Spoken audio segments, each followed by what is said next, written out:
So this first piece is in this issue. It's called Nightmare. And I read this at an event here, actually, a couple months ago for Muhammad ibn al-Ajami, who is the poet from Qatar, who was sentenced to life in prison for a poem he wrote criticizing the ruling family. Nightmare.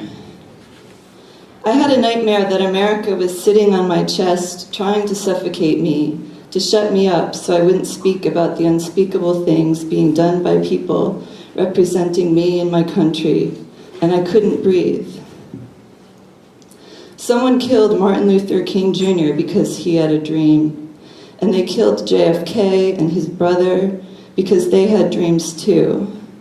And now all that's left is a nightmare, and sometimes it's hard just to breathe.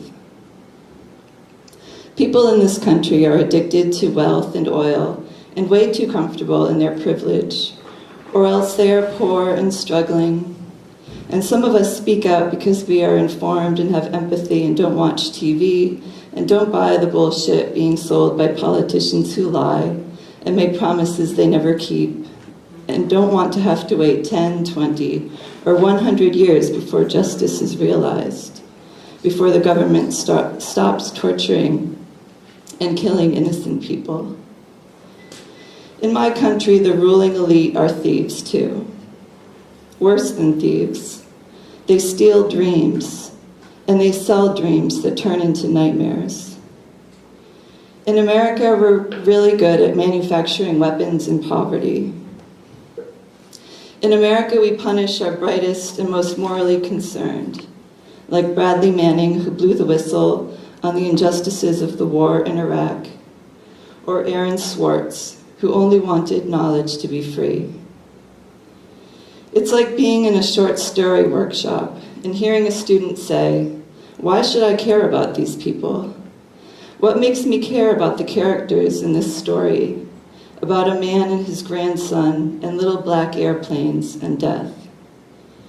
To have to define empathy, to create it.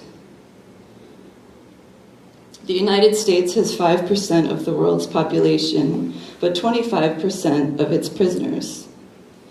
I can read this poem without being thrown in jail. They don't go after poets in this country. The prisons are too full. Thank you.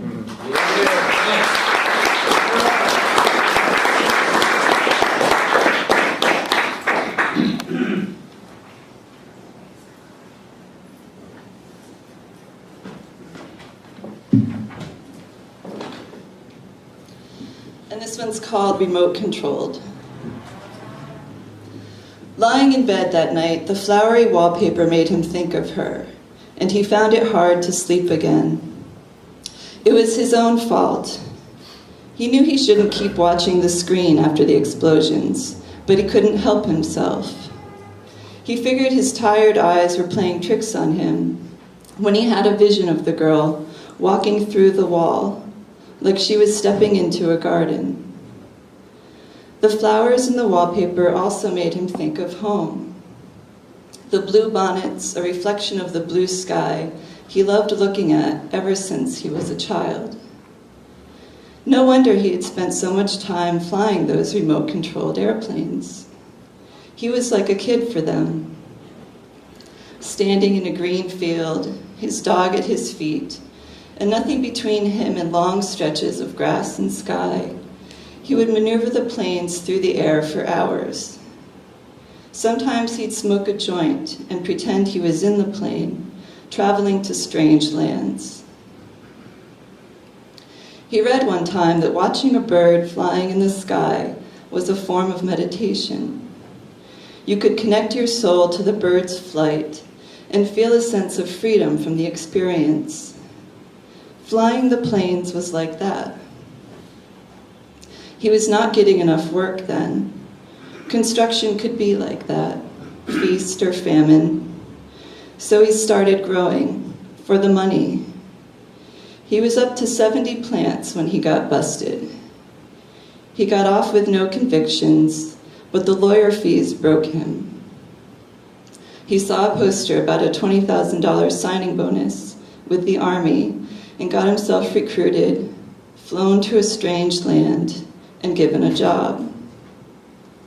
Now he stares at gray and brown landscapes through a computer screen, flies planes thousands of miles away using a keyboard. Unmanned aerial vehicles, they call them. He figures that sounds more sophisticated than remote-controlled airplanes, something maybe his ex-girlfriend could respect. He had seen the explosion on his terminal, the clearing of dust and debris, the body of a little girl in a simple dress on the ground, bloodstains which bloomed like dark flowers. Thank you.